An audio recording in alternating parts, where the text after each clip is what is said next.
ஆபரண உலகில் அரை நூற்றாண்டை கடந்த பாரம்பரியம். யாழ் சாரங்கா நகை மாடம்.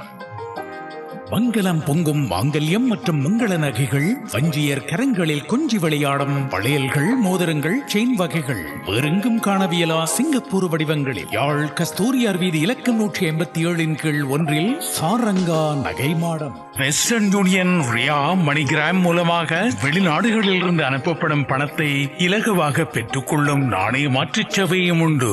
வணக்கம். மீண்டும் மற்றொரு உலகவலம் நிகழ்ச்சியினூடாக சந்தித்திருக்கின்றோம்.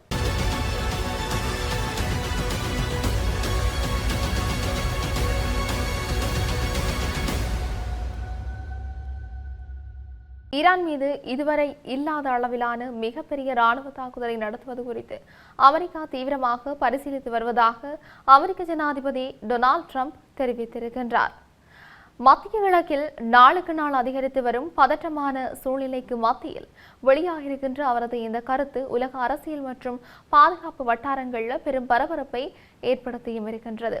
அமெரிக்கா இன்னும் எந்த ஒரு இறுதி முடிவையும் எடுக்கவில்லை என்றாலும் தேவையான அனைத்து ராணுவ ஆயத்தங்களும் முழுமையாக தயாராக இருப்பதாக அவர் குறிப்பிட்டும் இருக்கின்றார்.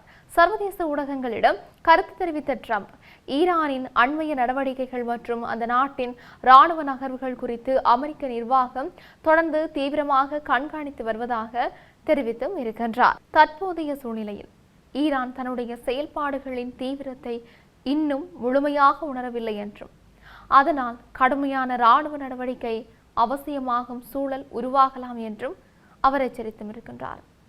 இதுகுறித்து மேலும் கருத்து தெரிவித்த ட்ரம்ப், ஈரான் மீது மிக பெரிய பாரிய அளவிலான ராணுவ தாக்குதலை நடத்துவது குறித்து நான் தீவிரமாக பரிசீலித்து வருகின்றேன். இதுவரைக்கும் உலகம் கண்டிராத அளவிற்கு மிகப்பெரிய நடவடிக்கையாக இது இருக்கும். முடிவெடுக்கும் தருணத்திற்கு நான் மிகவும் அருகில் இருக்கின்றேன். எங்களுடைய அனைத்து ராணுவ திட்டங்களும் தயாராக இருக்கின்றன. தேவையான படைகள், போர் விமானங்கள், கடற்படை ஏவுகணை அமைப்புகள் மற்றும் பாதுகாப்பு ஏற்பாடுகள் அனைத்தும் தயார் நிலையில் இருக்கின்றன என்று சொல்லியும் தெரிவித்திருக்கின்றார். மேலும் டெஹ்ரான் இன்னும் போதிய வலியை உணரவில்லை என்றும் தொடர்ந்து சர்வதேச சமூகத்தின் எச்சரிக்கைகளை அலட்சியப்படுத்தி வருவதாகவும் அவர் குற்றம் சாட்டியுமே இருக்கின்றார். பலமுறை ராஜதந்திர வழியில் எச்சரிக்கப்பட்ட போதிலும் ஈரான் தன்னுடைய அணுகுமுறையை மாற்றவில்லை என்பதால் அமெரிக்கா தற்போது அனைத்து விருப்பங்களையும் பரிசீலித்து வருவதாக அவர் கூறியிருக்கிறார். ட்ரம்பின் இந்த கருத்து வெளியானதும் உலக நாடுகளின் கவனம் மீண்டும் மத்திய கிழக்கின் மீது திரும்பியிருக்குது. ஏற்கனவே இஸ்ரேல் ஈரான் பதற்றம், ஹார்முஸ் நீரிணை பாதுகாப்பு பிரச்சினைகள், ஏவுகணை தாக்குதல்கள் மற்றும் பிராந்திய ஆயுத குழுக்களின் செயல்பாடுகள் காரணமாக அங்கு நிலைமை பதற்றமாக இருந்து வருகின்றது. இந்த நிலையில் அமெரிக்கா மிகப்பெரிய ராணுவ நடவடிக்கையை மேற்கொள்ளலாம் என்ற தகவல் சர்வதேச சந்தைகளிலையும் தாக்கத்தை ஏற்படுத்தியும் இருக்குது. அமெரிக்காவின் தேசிய பாதுகாப்பு அதிகாரிகள், பாதுகாப்புத்துறை மற்றும் ராணுவ தளபதிகளுடன் ட்ரம்ப் தொடர்ச்சியான ஆலோசனைகளை நடத்தி வருவதாகவும் தகவல்கள் வெளியாகியுமே இருக்கின்றன. பல்வேறு ராணுவ நடவடிக்கை திட்டங்கள் ஆய்வு செய்யப்பட்டு வருவதாகவும் தேவையென்றால் மிக குறுகிய காலத்திலேயே அவற்றை நடைமுறைப்படுத்தும் திறன் அமெரிக்காவிடம் இருப்பதாகவும் கூறப்பட்டும் இருக்கின்றது. இருப்பினும் இத்தகைய நடவடிக்கை மேற்கொள்ளப்பட்டால் அதன் விளைவுகள் மிகவும் தீவிரமானதாக இருக்கக்கூடும் என்பதையும் ட்ரம்ப் ஒப்புக்கொண்டார். இது எளிதான முடிவு அல்ல. எந்த ஒரு ராணுவ நடவடிக்கையும் மனித உயிர்கள், பொருளாதாரம் மற்றும் சர்வதேச பாதுகாப்பில் தாக்கத்தை ஏற்படுத்தும். அதனால் அனைத்து அம்சங்களையும் கவனமாக மதிப்பீடு செய்து வருகின்றோம். அமெரிக்காவின் பாதுகாப்பும் எங்கள் கூட்டாளிகளின் பாதுகாப்பும் எங்களுக்கு முதன்மையானது என்று அவர் தெரிவித்தும் இருக்கின்றார். அதேவேளை தாக்குதல் நடத்துவது தொடர்பாக இன்னும் இறுதி முடிவு எடுக்கப்படவில்லை என்றும் அதற்கான காலக்கெடு எதுவும் நிர்ணயிக்கப்படவில்லை என்றும் அவர் விளக்கம் அளித்தும் இருக்கின்றார். நிலைமையின் முன்னேற்றத்தை பொறுத்தே தேவையான நேரத்தில் இறுதி முடிவு எடுக்கப்படும் என்று சொல்லியும் அவர் கூறியும் இருக்கின்றார். இஸ்ரேலின் பங்கு குறித்தும் ட்ரம்ப் முக்கிய கருத்து ஒன்றை வெளியிட்டார். நான் கேட்டுக்கொண்டால் 2 நிமிடங்களுக்குள் இஸ்ரேல் இந்த நடவடிக்கையில் இணைந்து கொள்ளும் என்றும் தெரிவிக்கப்பட்டும் இருக்கின்றது. அவர்கள் எப்போதும் தயாராக இருக்கின்றார்கள். ஆனால் அமெரிக்காவுக்கு தன்னுடைய பாதுகாப்பு நடவடிக்கைகளை மேற்கொள்ள யாருடைய உதவியும் தேவையில்லை. எங்கள் இராணுவம் உலகிலேயே மிக வலிமையானது என்று தெரிவித்திருந்தார். அதே நேரத்தில் இஸ்ரேல் இந்த தாக்குதலில் நேரடியாக இணைந்தால் அதற்கு ஈரான் தரப்பில் கடுமையான பதிலடி தாக்குதல்கள் இடம்பெறக்கூடும் என்று அவர் எச்சரித்துமிருந்தார். இதனால் மத்திய கிழக்கில் ஏற்கனவே நிலவி வரும் பதற்றம் முழுமையான பிராந்திய போராக மாறும் அபாயம் இருப்பதாகவும் அவர் குறிப்பிட்டும் இருக்கின்றார்.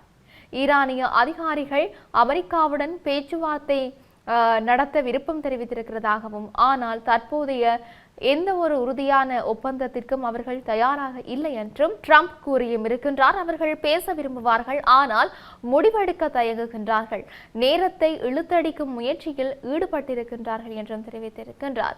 அமெரிக்கா தன்னுடைய நிலைப்பாட்டில் எந்த மாற்றமும் செய்யாது என்றும் அவர் தெரிவித்திருக்கின்றார். அமெரிக்கா மற்றும் ஈரான் இடையிலான உறவு பல தசாப்தங்களாக பதற்றத்துடனுடையே இருந்து வருகின்றது. குறிப்பாக ஈரானின் அணுசக்தி திட்டம், ஏவுகணை மேம்பாடு, மத்திய கிழக்கில் ஆயுத குழுக்களுக்கு வழங்கப்படும் ஆதரவு மற்றும் ஹார்முஸ் நீரிணை பாதுகாப்பு போன்ற பல்வேறு விவகாரங்கள் இரு நாடுகளுக்கும் இடையிலான உறவை சிக்கலாக்கி வருகின்றன. அண்மை காலங்களில் அமெரிக்கா ஈரானுக்கு எதிராக பொருளாதார தடைகளை மேலும் தீவிரப்படுத்தி இருக்கிறதோடு பாதுகாப்பு ஒத்துழைப்பையும் வலுப்படுத்தியுமே இருக்கின்றது. மத்திய கிழக்கில் கூடுதல் போர் விமானங்கள், கடற்படை கப்பல்கள் மற்றும் ஏவுகணை தடுப்பு அமைப்புகள் நிறுத்தப்பட்டுள்ளதாக தகவல்கள் தெரிவிக்கின்றன. இதற்கு பதிலளிக்கும் வகையில் ஈரானும் தன்னுடைய பாதுகாப்பு மற்றும் ஏவுகணை திறன்களை மேலும் பலப்படுத்தி வருவதாக கூறப்படுகின்றது. பாதுகாப்பு ஆய்வாளர்களின் கருத்துப்படி அமெரிக்கா மிகப்பெரிய இராணுவ தாக்குதலை மேற்கொண்டால் அதன் தாக்கம் ஈரானை மட்டுமல்லாமல் முழு மத்திய கிழக்கு பிராந்தியத்தையும் பாதிக்கும் என்றும் தெரிவிக்கப்பட்டும் இருக்கின்றது. எண்ணெய் உற்பத்தி, சர்வதேச கப்பல் போக்குவரத்து, உலக வர்த்தகம் மற்றும் எரிபொருள் விலைகளில் கடுமையான மாற்றங்கள் ஏற்படலாம் என்று சொல்லியும் அவர்கள் எச்சரித்தும் இருக்கின்றார்கள். இதனிடையே ஐக்கிய நாடுகள் அமைப்பு உள்ளிட்ட பல சர்வதேச அமைப்புகள் இரு நாடுகளும் இராணுவ மோதலை தவிர்த்து பேச்சுவார்த்தை மூலம் தீர்வு காண வேண்டும் என்று சொல்லி தொடர்ந்து வலியுறுத்தியும் வருகின்றன. ஏனென்றால் அமெரிக்கா மற்றும் ஈரான் இடையிலான நேரடி மோதல் உலகளாவிய பாதுகாப்பு மற்றும் பொருளாதாரத்தில் மிகப்பெரிய தாக்கத்தை ஏற்படுத்தக்கூடும் என்று சொல்லி நிபுணர்கள் சுட்டிக்காட்டுகின்றார்கள்.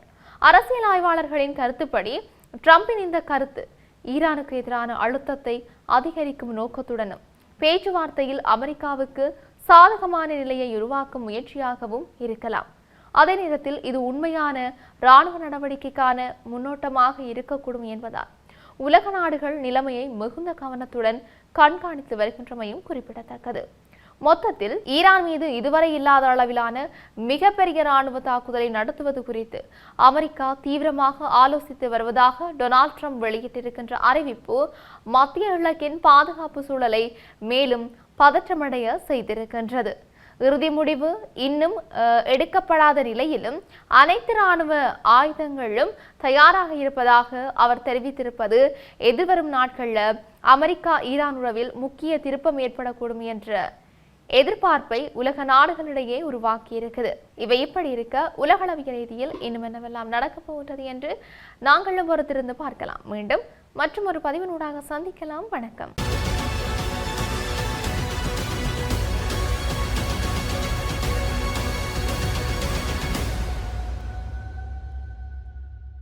ஆபரண உலகில் அரை நூற்றாண்டை கடந்த பாரம்பரியம். யாழ் சாரங்கானகை மாடம். மங்களம் பொங்கும் மாங்கல்யம் மற்றும் மங்கள நகைகள், வஞ்சியர் கரங்களில் கொஞ்சி விளையாடும் வளையல்கள், மோதிரங்கள், செயின் வகைகள் வேறெங்கும் காணவியலா சிங்கப்பூர் வடிவங்களில் யாழ் கஸ்தூரியார் வீதி இலக்கம் 187 கீழ் 1 சாரங்கா நகை மாடம். வெஸ்டர்ன் யூனியன், ரியா, மணிகிராம் மூலமாக வெளிநாடுகளில் இருந்து அனுப்பப்படும் பணத்தை இலகுவாக பெற்றுக்கொள்ளும் நாணய மாற்றுச் சேவையும் உண்டு.